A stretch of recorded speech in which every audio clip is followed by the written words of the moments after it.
जैसे मैंने पहले भी बताया था ना कि मैं अपने हस्बैंड के साथ ना फैक्ट्री का जो है ना ऑफ़िस का काम संभालती हूँ। तो यहाँ मैं और हस्बैंड जा रहे थे किसी पार्टी से मिलने के लिए। तो अभी ना कुछ दिन पहले मैंने एक बात पढ़ी थी कहीं कि एक औरत जो है वो काम से काम पर आती है वापस लौट कर, या काम से घर पे वापस लौट के आती है। मतलब एक वर्किंग वूमेन कि वो काम तो करके आ ही रही है, उसके बाद वो काम से घर वहाँ भी काम कर रही है, फिर घर आके भी पूरा काम, क्योंकि पूरा एक शेड्यूल जो है उसका फिक्स है कि उसने घर पे आके वो पूरे काम करने हैं, उसको कोई आराम नहीं है। या फिर वो काम से आकर घर में काम से घर पर आ रही है कि उसको पता है कि अब मुझे सब काम मिल जाएंगे। जैसे कि एक आदमी को होता है कि उसे घर जाकर कोई काम नहीं करने हैं, बट औरत को वहाँ से आकर भी काम करने हैं, बच्चों को देखना है, खाना बनाना है, सब काम करने हैं। तो ये बात मुझे लगता है कि कई कई हस्बैंड को भी समझनी चाहिए कि अगर मैं काम से घर पर आ रहा हूँ ना, तो मेरी वाइफ भी काम से घर पर आए, उसको भी काम से फीलिंग हो कि मैं भी घर जा रही हूँ, मुझे भी थोड़ा रेस्ट मिलेगा। तो इसलिए हस्बैंड को भी थोड़ा चाहिए, या फैमिली में और मेंबर हैं उनको भी चाहिए कि अगर वाइफ जो है, वो बहू जो है, वो मदर जो है, अगर वो वर्किंग है तो वो भी घर पर आकर थोड़ा आराम करे। क्योंकि पूरा आराम तो वो भी नहीं करेगी, वो भी काम तो करेगी, बट एक थोड़ा सा रिलैक्स हो जाता है, चलो कुछ काम किया हुआ मिल जाएगा और कुछ काम जो है वो खुद भी कर लेगी। तो इस बात में आप कितने एग्री हैं मुझे बताइएगा। तो यहाँ मैं बना रही थी वाइट वाले चने, और ये चने बनाने का ना मेरा बहुत इजी मेथड है।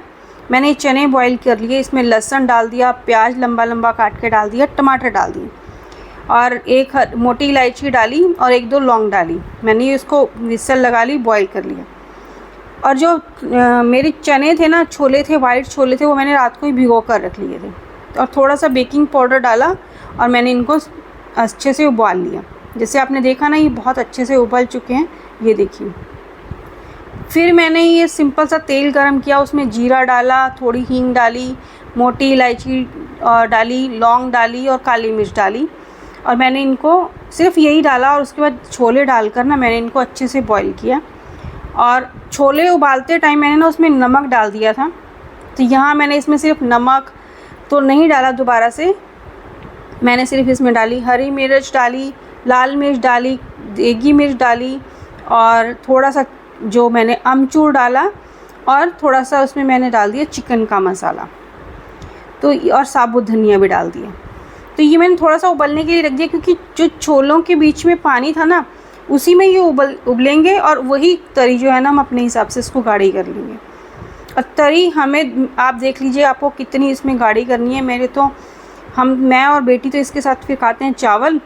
पूड़ियाँ भी अच्छी लगती हैं वैसे, पर आजकल क्या है ना, गर्मी ज़्यादा है तो पूड़ी थोड़ी सी कम खाई जाती है, और पूड़ी खाने के बाद फिर सारा दिन ना पानी पीते रहो, क्योंकि मौसम थोड़ा सा ऐसे ही चल रहा है। तो ये मैंने डाला था इसमें जो मैंने अभी बताया ना आपको, चिकन का मसाला।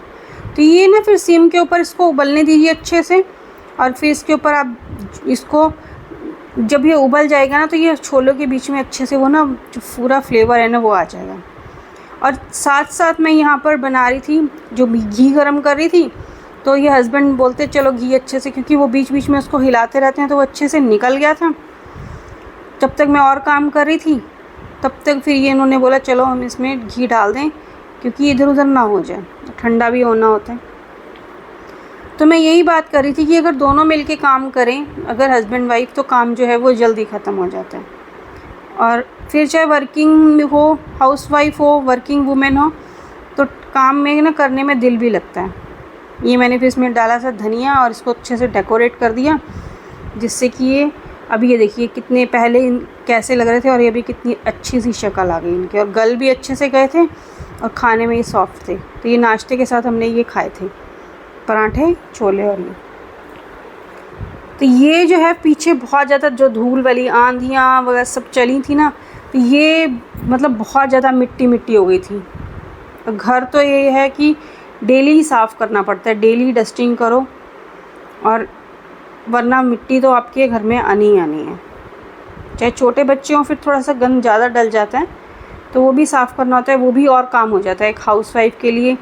छोटे बच्चों को भी संभालना और घर को भी संभालना ना, वो एक डबल टास्क हो जाता है। तो इसलिए मेरे को लगता है कि ना, मतलब घर में फैमिली में हर किसी को ना अपनी अपनी रिस्पॉन्सिबिलिटी थोड़ी थोड़ी लेनी चाहिए, जिससे कि ना सबको अच्छा लगे। ये ना हो कि शादी करके अब हाउसवाइफ है तो घर ही पूरा संभाले वो, और या फिर वो वर्किंग है तो वो बाहर भी कर आए, घर में पैसे भी लाए, और उसके बाद वो या तो उसको बातें सुनाई जाएं या फिर वो ना घर में सारे काम भी करे। तो हर कोई मुझे लगता है थक जाता है कि इतने काम जो हैं वो नहीं किए जाते। तो इस दिन ये हमारा दूध जो थोड़ा सा लेट आया था, तो ये मैंने कहा चलो दूध गर्म करती हूँ, क्योंकि अदरवाइज़ दूध हमारा सुबह ही गर्म कर देते हैं हस्बैंड। जब तक मैं और काम कर रही होती हूँ किचन में, तो पता ही है ना सबको मल्टीटास्किंग होता ही है कि उधर सब्ज़ी कट रही है, उधर दूध गर्म हो रहा है, उधर सब्ज़ी को तड़का लग रहा है। तो ये हमारे उस दिन दूध लेट आया था। फिर मैंने कहा ये डस्टिंग वगैरह कर फिर मैं दूध गर्म रखा, और साथ में जो हैं बर्तन धुले हुए थे उनको टिकाना भी बहुत ज़रूरी काम हो जाता है। अदरवाइज़ ना सारा किचन फैला फैला सा रहता है। किचन खुला खुला हो, साफ़ हो, सामान टिका हुआ हो ना, तो खुले खुले में ना काम भी करने में मज़ा आता है। तो ये मैं यही बात कर रही थी कि घर में देखिए, अब आप सबको लगता है घर में काम होते ही कितने हैं, तो ये आप देखिए छोटे छोटे बहुत सारे काम हो जाते हैं कि ना अगर बच्चे बड़े हैं तो भी बहुत काम होते हैं, छोटे हैं तब तो होते ही होते हैं।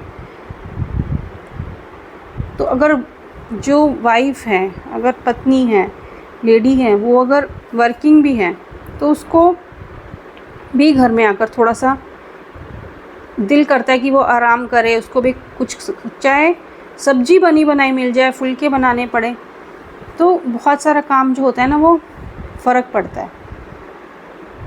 क्योंकि जब मैं भी जॉब करती थी ना, तो आप वहाँ काम करके आते हैं, आपको पूरा काम करना होता है। ये नहीं है कि बहू है या बेटी है तो वो ऑफिस गई तो वो जो है ना उसको काम नहीं करना है, घर आकर ही वो काम करेगी। वहाँ पर भी पूरा 8 घंटे काम होता है। तो वो घर में आकर थोड़ा सा ऐसा लगता है ना कि हमें भी थोड़ा सा आराम मिले और हम भी घर को अच्छे से संभालें, तो वो खुश होकर काम करेगी। बट अगर वही काम जो है ना आकर उसे सारा करना पड़े, फिर बातें भी सुननी पड़े, तो वो यही हो जाता है जो मेरे को लगता है ना कि उसको फिर टेंशन ही रहेगी ना, वो क्या करे और क्या क्या ना करे। तो यहाँ मैंने ना कुछ देखा था कि मेरे को ना कि किचन की ना वॉश बेसन और टैप जो है ना वो अच्छे से चमकते हैं। तो मैंने कहा मैं भी ट्राई करके देखती हूँ। इसमें 2-3 चम्मच बेकिंग सोडा लिया, बेकिंग पाउडर, और 2 चम्मच डाले थे विनेगर। तो इसके साथ ना जो वॉश बेसन साफ़ करना था और साथ में टैप, तो मैंने कहा कर देखती हूँ। मैंने पहले ग्लव्स डाल लिए हाथ में ताकि मेरे हाथ ना ख़राब हो। पता लगे वॉश बेसन तो साफ़ हुआ नहीं और मेरे हाथों का काम हो गया। तो मैंने फिर ये अच्छे से कपड़े से इसको रगड़ा, पर हाँ फ़र्क पड़ा था। जो कि अगर हम थोड़े दिन मतलब 2-3 दिन में भी करते रहे ना ये काम, तो ये हो ही जाता है साफ़। तो ये मैंने टैप भी साफ़ करा था, क्योंकि बहुत ना जम जाता है ना पानी उसके ऊपर, चाहे पानी कैसा भी आता हो कैसी भी सिचुएशन में, पर फिर भी जम तो जाता ही है। तो ये एक अच्छा सा थोड़ा सा गाढ़ा सा हो गया था, पेस्ट सा। ये फिर मैंने कपड़े के साथ इसके ऊपर थोड़ा सा रगड़ा, और फिर जब काम शुरू होते हैं ना तो लगता है अब ये भी कर लो, अब ये भी कर लो।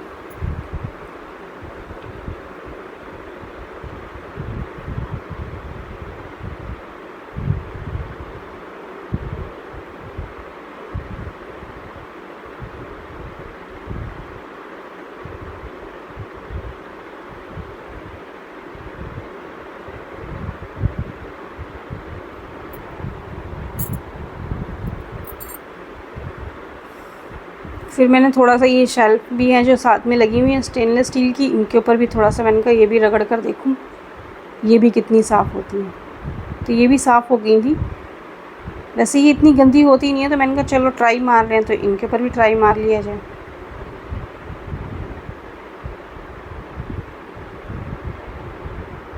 और नॉर्मली मैं ये वाले जो काम होते हैं ना, मैं जब नहाने घुसती हूँ तब मैं ये सारे काम करती हूँ, जिससे कि ना बाद में ये पसीना ना आए और बाद में कुछ चिपके ना। तो ये उसमें बताया था कि ना इसमें बेबी ऑयल लगा दो, उसके बाद ना ये इसमें पानी ज़्यादा टिकेगा नहीं, तो पानी टिकेगा नहीं तो फिर वो जमेगा भी नहीं ज़्यादा।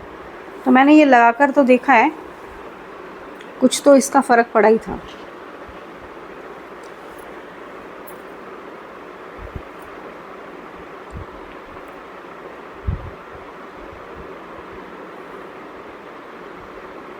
ऐसे ही घर में सारे दिन ना काम लगे ही रहते हैं अगर आप घर में रहो तो। पर मैंने जैसे देखा है ना कि जब आप घर में रहो ना हाउसवाइफ, तो आपके काम ख़त्म नहीं होते। तब हाउसवाइफ को लगता है कि मैं अब ये भी कर लूँ वो भी कर लूँ। वॉशिंग मशीन लगाए रखी है तो अब सब चीज़ें धुल जाएं, फिर उन सबको समेटो। काम तो चाहे कुछ भी हो, मुझे नहीं लगता कि वो घर में ख़त्म भी होते होंगे। और फिर लगता है कि हाँ हर चीज़ जो है ना वो साफ़ सुथरी हो। हमें कोई ये ना कह दे कि भैया तुम्हारे घर में तो ये गंदगी थी या उसका घर तो वैसा था। तो वही लगता है कि नहीं, और खुद को भी अच्छा लगता है साफ़ सुथरा घर जो है।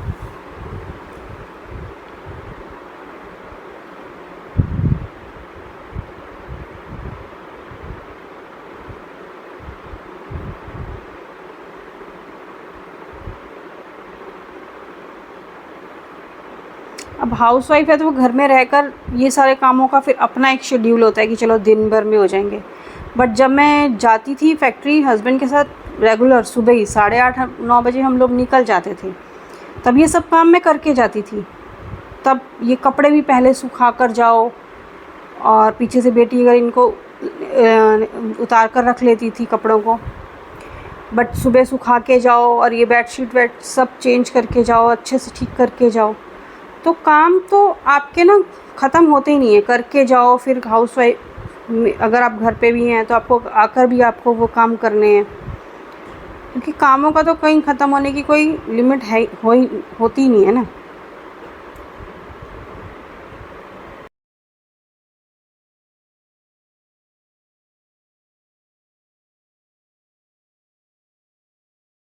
ना ये सारे काम चलते ही रहते हैं। अच्छा, यहाँ पर ना मैं ना बहुत दिनों बाद मैंने ये पेन निकाला था। ये देखिए आपने किस किस ने पेन ये यूज़ किया होगा अपने टाइम पे जी। ये जो है इंक वाला पेन, इस तरह से इसमें इंक भरी जाए, और हाथ भी गंदे होते थे और फिर वो उतरने में भी टाइम लगता था। तो ये पेन मैंने बहुत टाइम से रखा हुआ था, इसमें ना इंक नहीं भरी थी, तो मैंने कहा चलो आज इंक भर कर ना, कुछ काम था मेरे को ऑफिस का, कुछ अपनी वीडियो की भी प्लानिंग करनी थी, तो मैंने कहा कि चलो आज इस पेन से ही काम करते हैं। तो पुरानी यादें भी ताज़ा हो जाती हैं। पर आजकल ये इस तरह से आता है, पहले वो दबा कर करने वाला आता था ना, या फिर वो अलग से उसमें इंक भरो। क्योंकि टाइम के साथ साथ ना मुझे लगता है कि हर चीज़ ना चेंज हो जाती है, और बहुत टाइम बाद अगर आप ये चीज़ लेकर देंगे तो आप वो चीज़ देखकर ना हमें वही बचपन की याद आ जाती है, उसी टाइम की याद आ जाती है। हम उसी टाइम पे पहुंच जाते हैं कि जो जब हम 6th 7th 8th में थे तब हम इस टाइप के पेन का यूज़ करते होते थे। आजकल के बच्चे तो वैसे ही बहुत कम इंक पेन का यूज़ करते हैं, सब जेल पेन का ही यूज़ करते हैं। तो पुरानी चीज़ें पुरानी होती हैं, वो आपको किसी अलग तरह की फीलिंग देती हैं। ये मैंने चला के देखा, हाँ चलो चल रही है, क्योंकि इंक अच्छे से भर गई इसमें। तो यही मैं प्लानिंग कर रही थी, थोड़ा सा मैंने कहा कि लिख कर अच्छे से चीज़ें याद रहती हैं। जब लिख लेते हैं ना कई चीज़ें तो दिमाग खाली हो जाता है, तो फिर अगली प्लानिंग के लिए वो अपने आप तैयार हो जाता है। बट अदरवाइज़ नहीं तो वो सब चीज़ें दिमाग में हम लोग ना स्टोर करते रहते हैं, ये करना है वो करना है, और वो चीज़ें फिर ना हमें थका देती हैं। तो यही जो मैंने अभी आपको बताया था ना कि वाइट चने बनाए थे, उसके साथ फिर ये बन रहे थे हमारे चावल, जीरे वाले चावल। तो ये मैंने और बेटी ने खाए थे, जीरे वाले चावल सफ़ेद छोले के साथ। आपने भी खाए होंगे, अच्छे तो लगते ही हैं ना। ये चावल तो बन रहे थे, अब उसके साथ साथ ये कपड़े धुल के आए, तो फिर ये कुछ प्रेस करने वाले मैंने ऐसे ही रखे कि इनको प्रेस करूँगी, क्योंकि आजकल ना गर्मी ज़्यादा हो गई है, तो कपड़े वो फिर सीले से अगर उतार लो ना प्रेस, तभी अच्छी होती है। अदरवाइज़ वो कड़क हो जाते हैं ना, फिर वो प्रेस नहीं होते, वो सिलबटें ना वैसे ही रह जाती हैं। और ये छोटे छोटे काम सारा दिन ख़त्म होने का नाम लेते ही नहीं है। हर चीज़ अगर अपनी जगह पे भी ना जाए तो वो भी परेशान करती है कि फिर वो ढूंढने के टाइम पे मिलेगी नहीं। चाहे वो बेडशीट हो, चाहे वो रुमाल हो, चाहे वो टॉवल्स ही हो, या फिर वो इधर उधर घूमती रहेंगी। यहाँ मैं डालने लगी थी चीनी, जो हम लोग खांड यूज़ करते हैं, और थोड़ा मैंने इसको भी डाल के रखा। ये हमारे देखिए चावल अच्छे से बन गए थे। फिर उस दिन हमारी लाइट आ नहीं रही थी, जैसे मैंने बताया ना मौसम ख़राब था, तो फिर ये माइक्रोवेव की जगह ना गैस के ऊपर जो हमने सब्ज़ी गरम की, और ये फिर हम मैंने और बेटी ने किया लंच, चावल और चने की सफ़ेद छोले के साथ। तो ये था हमारा आज का दिन, पूरा ऐसे ही निकला। तो मिलते हैं अगले बार किसी और वीडियो में, तब तक